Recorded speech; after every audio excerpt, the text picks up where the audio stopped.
it looks like little Mimi wants to keep me company for this video. So I hope everyone is doing well today. Today is Friday where I am. That means tomorrow is the weekend. A few years ago, I built this beautiful floating TV shelf. Although beautiful, it is not functional at the time for two reasons. My problem is they always seem to come in pairs.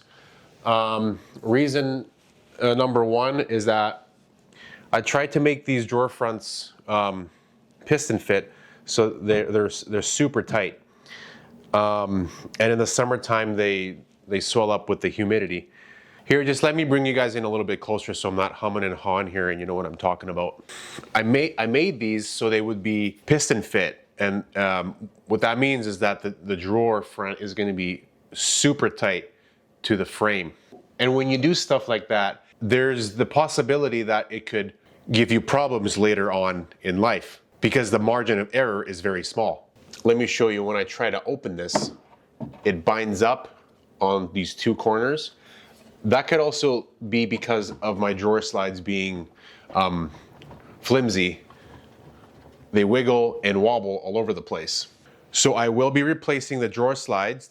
Right now these are side mounted drawer slides and I'm going to replace them with undermount drawer slides. Hopefully that should help alleviate some of the wiggle woggle and also help the stability of the drawer itself, because this is, although a small drawer, it is quite heavy.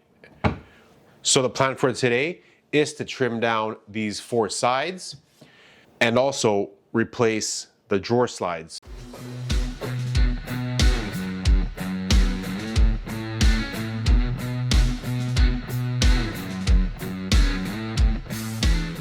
All right, so now that I have the drawer in the shop, sides and slides is the name of the game. What I have to do now is separate the cat from the box. Okay, get out of here for now. I gotta explain this. What I have to do now is separate the drawer front from the box. So let's go ahead and do that, and then I'll explain what I'm gonna do next. So I have a drill here, and this drill does one thing really well. It takes screws out and puts screws in.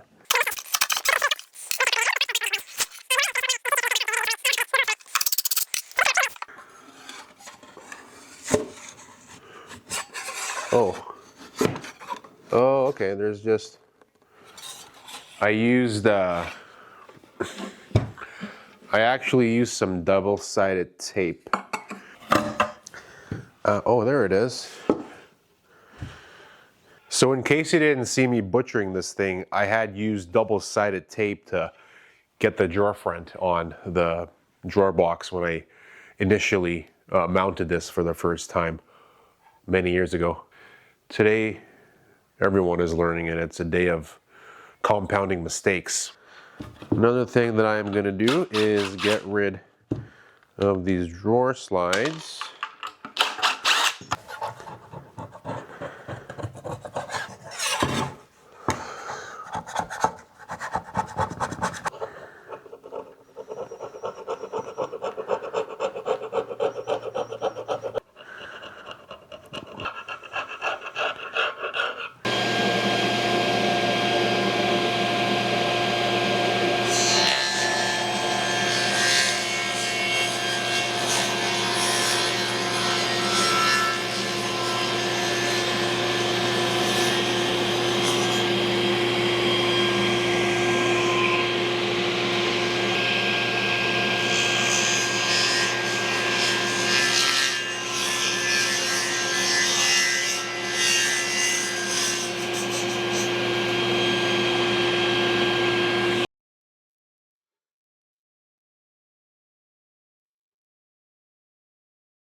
All right then, I'm gonna lay this over for you guys now that we're back inside the house.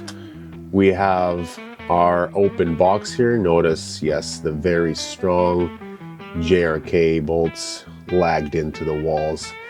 And I got these really, I don't want to say they were cheapo under slides from Amazon because they weren't cheap. They were 40 bucks a pair, but you notice how they don't have that little clippy thingy that goes underneath the drawer that all other typical undermount drawer slides have. This one you will have to, well, I will have to go from the bottom and kind of lay on the ground there and screw them. You'll see what I mean later on.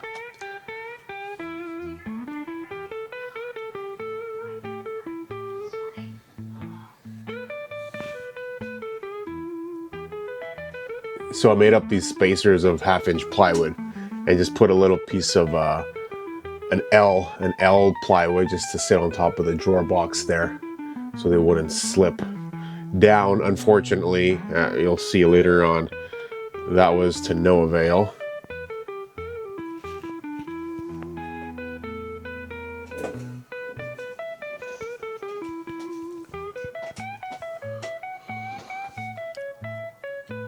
Notice how these drawer slides get screwed in from the inside of the cabinet.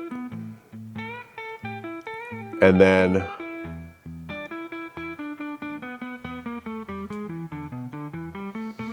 I know what some of you are gonna say, because I am thinking of the same thing, how those slides should have been, or rather the box should have been notched out so those slides would fit into the box, sort of. But these, like I said before, these slides are kind of different because they don't feature that plastic clip at the end. I think it's because they're only 8 inches deep. Maybe you guys can let me know down in the comments.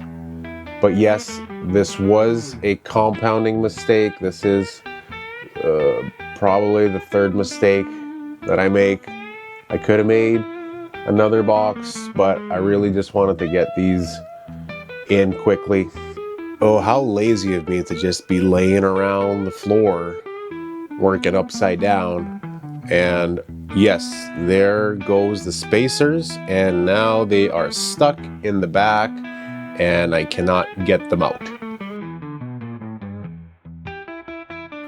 Fortunately, after lots of cursing and pencil flicking, I managed to sneak them out from the bottom of the drawer.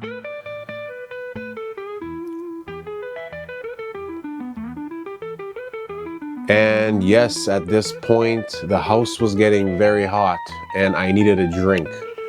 So I brought myself downstairs and made myself a nice hot espresso to get the blood flowing. This is my late espresso machine. I like to call this area my decompression zone, as I pour myself a nice full cup of espresso made from my favorite Delta Gold beans, imported directly from Portugal. And of course, my Foreman cats were all wondering what was going on. Damn. Time to go to the barber. Bruce, what is going on with that hairdo? My dude. Yeah. I need a Vixen bit. I got the Vixen bit. Now I am going to leave you guys with this beautiful sound. And I hope you enjoy this next segment of the progress.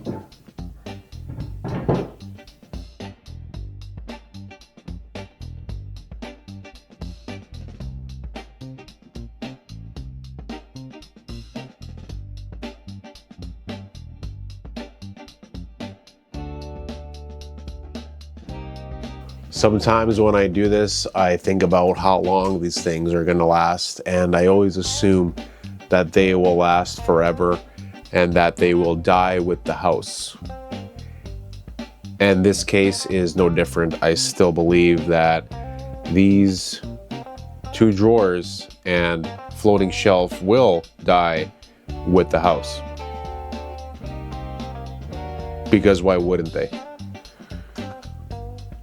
They're freaking amazing.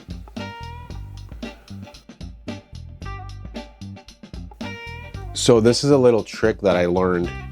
I don't know where actually, but if you load up the cabinet box with firewood, it'll weigh it down, and that'll simulate essentially a full drawer of stuff, of junk. And when you do that, you preload the drawer, so when you screw in the drawer front, it won't sag and hit the bottom. I hope that makes sense. It makes sense for me.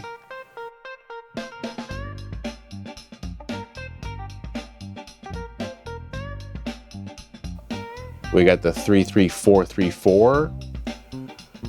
Yes, I memorized those numbers. And I must put them back in order so the drawer face front sits as perfectly perfect as possible. Yeah, I feel you, buddy. We're almost done.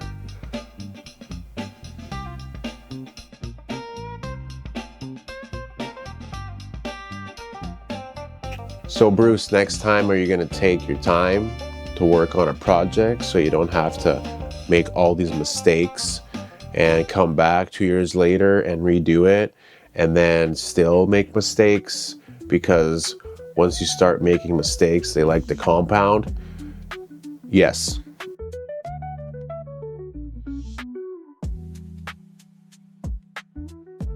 We're at the tail end of this video. I am now screwing in the drawer front from the inside of the box with my magic trick.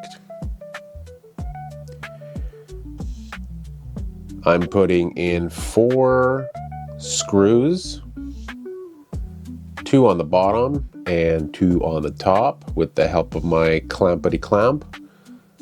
This makes the job very easy. And now for the final touch, some Osmo finish. I like this stuff. I also like getting this stuff all over my fingers and getting sticky fingers.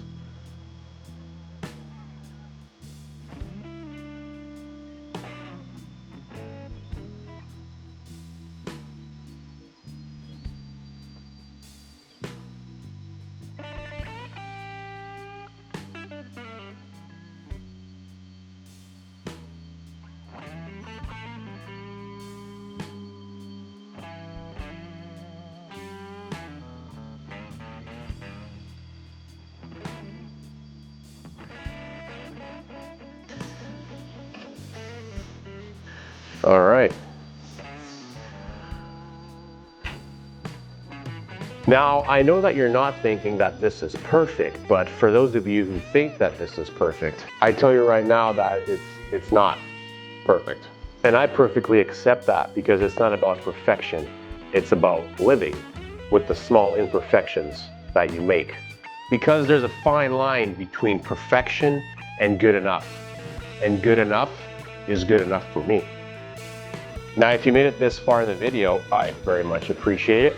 I know I still have to go and do that drawer. I am not doing that on camera because